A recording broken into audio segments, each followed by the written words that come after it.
Olá pessoal, tudo bem? Então hoje na nossa videoaula, nós vamos tratar um pouquinho dos termos essenciais da oração. Neste momento, nós vamos falar apenas do sujeito, tá bom? A Pro resolveu gravar aí essa videoaula, porque na nossa última aula online, eu percebi ainda uma certa dificuldade, né, com esse termo essencial da oração, o sujeito. Então, nesse momento, a gente vai retomar um pouquinho, tá bom? Então, vamos ver aí o que vem a ser o sujeito, né?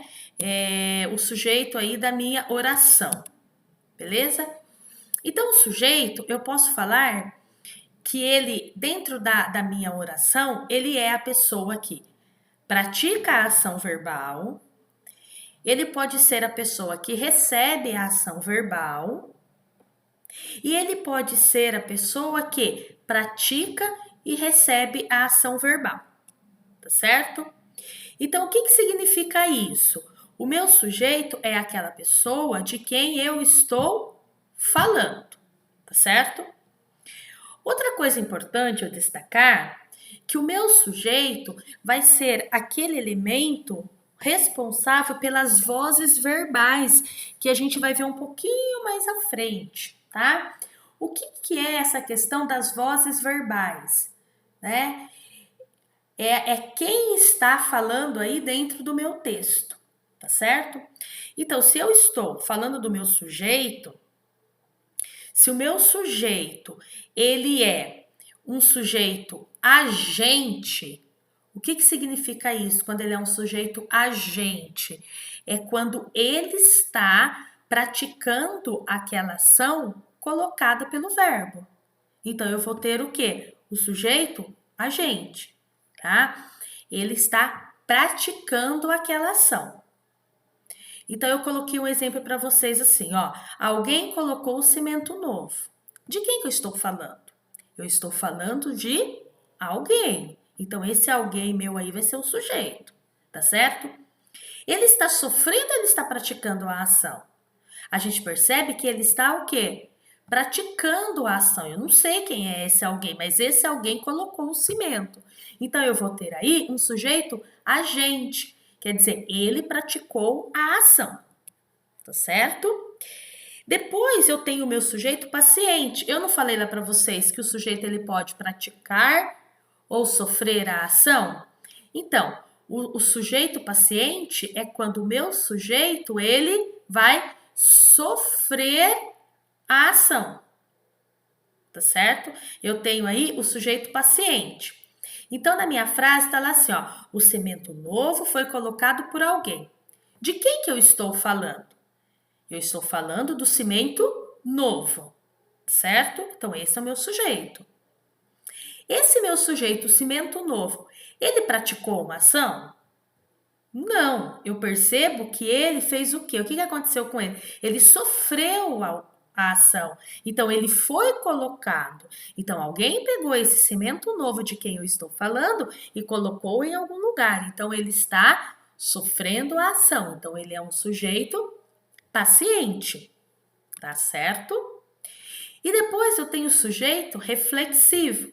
Lá no começo a Bruno falou para vocês que o sujeito é de quem eu falo e essa pessoa de quem eu falo, ele pode praticar, sofrer ou praticar e sofrer a ação ao mesmo tempo. Então, quando ele pratica e sofre a ação ao mesmo tempo, ele é um sujeito reflexivo, tá certo? Então, ele está praticando e sofrendo a ação. Eu coloquei, Juliana jogou-se do ônibus. Ela praticou e ela sofreu a ação. Então, ela praticou a ação de se jogar e ela sofreu a ação de se jogar. Tá certo? Bom, só que o meu sujeito, ele pode ser classificado, tá bom? Então, eu posso classificar o meu sujeito de 5 maneiras. Eu posso classificar o meu sujeito em sujeito simples, em sujeito composto, em sujeito oculto, em sujeito indeterminado e em sujeito inexistente. O que significa isso? Tá? Classificar o meu sujeito. Quando eu pego a minha oração e eu olho para ela e eu pergunto assim, ó, de quem eu estou falando? eu vou encontrar de quem eu estou falando, tá?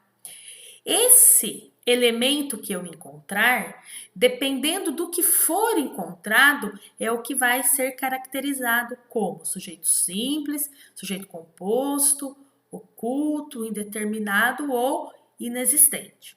Beleza? Então vamos lá. Quando que eu vou ter um sujeito simples?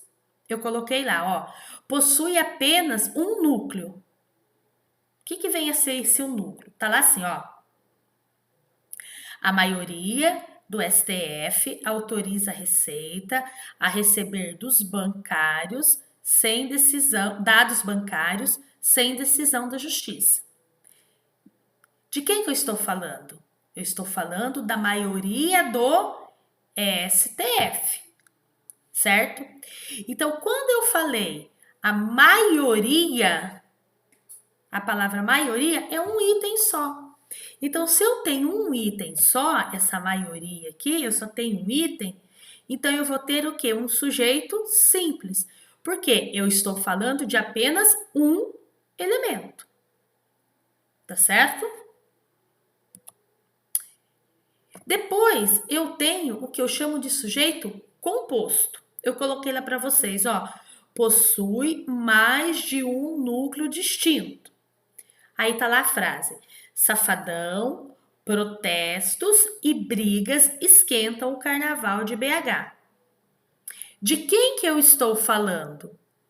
Eu estou falando do Safadão, eu estou falando dos protestos e eu estou falando das brigas.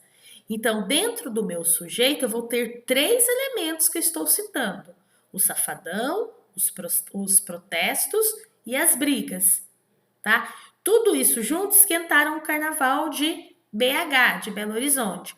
Então, aí eu vou ter um sujeito composto. Por quê? Porque eu tenho mais de um elemento. No sujeito simples, eu tive a maioria. A palavra maioria era um elemento. Aqui eu tenho 3 elementos, então eu tenho 3 núcleos. Eu tenho o sujeito composto. Depois eu tenho o que eu chamo de sujeito oculto. O sujeito oculto, ele não vai aparecer na minha oração. Eu não vou perceber. Eu vou conseguir identificá-lo pela desinência verbal. O que significa desinência verbal? Pelo meu verbo, pelo uso do meu verbo. Por exemplo, eu falo assim para vocês, ó. Comprei um carro novo. De quem que eu estou falando? Eu. Então, qual é o meu sujeito? É sujeito oculto eu. Ele não apareceu na frase, mas pelo verbo eu sei de quem eu estou falando. Saíram, já era madrugada. Tá? Quem saiu, eu sei? Eu não sei. Opa, professora, e aí? Foram eles que saíram? Ah, se foram eles que saíram, então o que a gente vai ter aí, será? Nós vamos ter um outro sujeito, que é o sujeito indeterminado. Nossa, Pro, mas confundiu tudo. Isso, a intenção é vocês conhecerem a diferenciação. Quando eu falei lá atrás, ó, presta atenção, em sujeito oculto, eu vou ver pela desinência, pelo final do verbo, a desinência verbal. Quando eu vou ter sujeito oculto, prestem atenção. Quando o meu verbo estiver na primeira, na segunda e na terceira pessoa do singular. Quando o meu verbo estiver na primeira e na segunda pessoa do plural. Quando o meu verbo estiverem nessas pessoas, eu sei que eu vou ter sujeito oculto.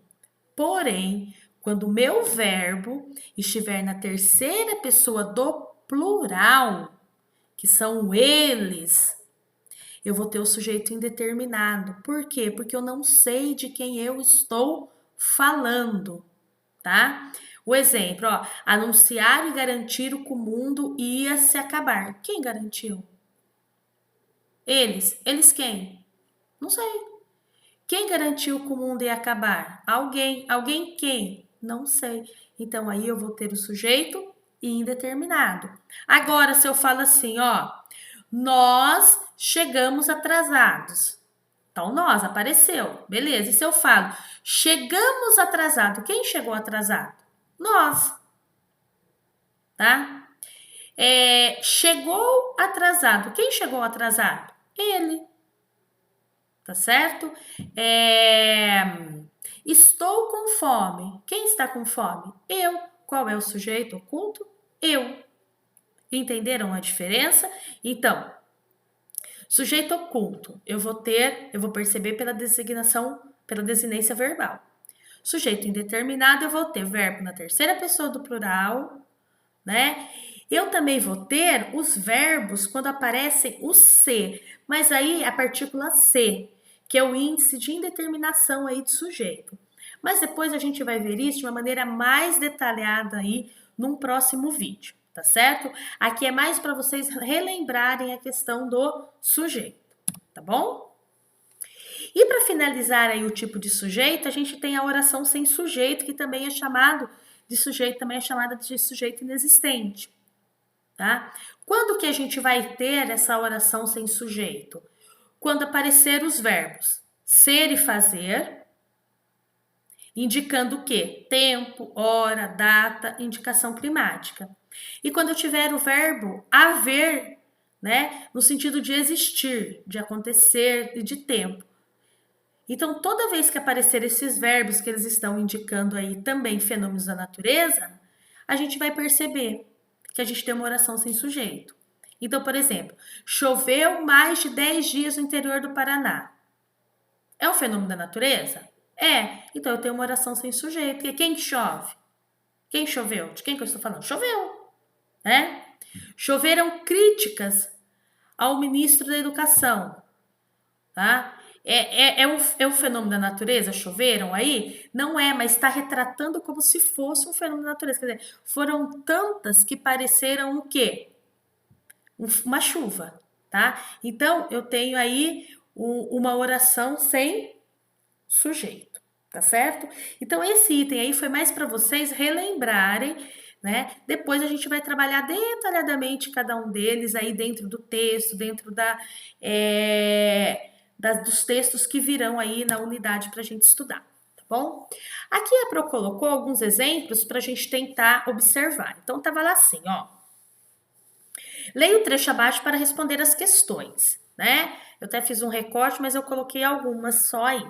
Certa vez perguntaram a Dalai Lama o que mais surpreende na humanidade? E ele respondeu: os homens me surpreendem. Os homens perdem a saúde para juntar dinheiro, depois perdem dinheiro para recuperar a saúde. E por pensarem ansiosamente no futuro, esquecem do presente de tal forma que acabam por não viver o presente nem o futuro. E vivem como se nunca fossem morrer, e morrem como se nunca tivessem vivido. Então busquemos o equilíbrio, a harmonia. Os homens me surpreendem. Aí tá lá, no trecho, o termo os homens é, quando eu falo assim, ó, os homens me surpreendem. Quando eu falo os homens, que tipo de sujeito que eu tenho? Então vamos lá, de quem que eu estou falando? Eu estou falando dos homens. Eu tenho um núcleo, homens. Então, consequentemente, eu vou ter uma oração, na oração, um sujeito simples. Perceberam? Bom, vamos para um outro exemplo, para a gente já finalizar. Observe a estrofe. Lembra-me que, em certo dia, na rua, ao sol de verão, envenenado morria um pobre cão. Temos no trecho, tá? Então vamos lá. Eu quero saber se no trecho eu tenho sujeito. Quem é o sujeito do meu texto? Vamos lá, vamos ver. Lembra-me que, em certo dia, na rua, ao sol de verão, envenenado morria um pobre cão. De quem que eu estou falando? Eu estou falando de um pobre cão que morria envenenado. Então, o meu sujeito nesse trecho vai ser a letra A, né? Um pobre cão. É dele que eu estou falando. Então, só para a gente fechar aí. Sujeito é de quem eu falo. Então, apareceu o meu texto, apareceu a minha oração, e eu tenho que identificar o sujeito. Primeira coisa, eu tenho que perguntar para esta oração: de quem eu estou falando? Beleza? Então a gente vai ficando por aqui e depois a gente vai trabalhar aí detalhadamente cada um dos sujeitos. Beijão a todos e até a nossa próxima videoaula.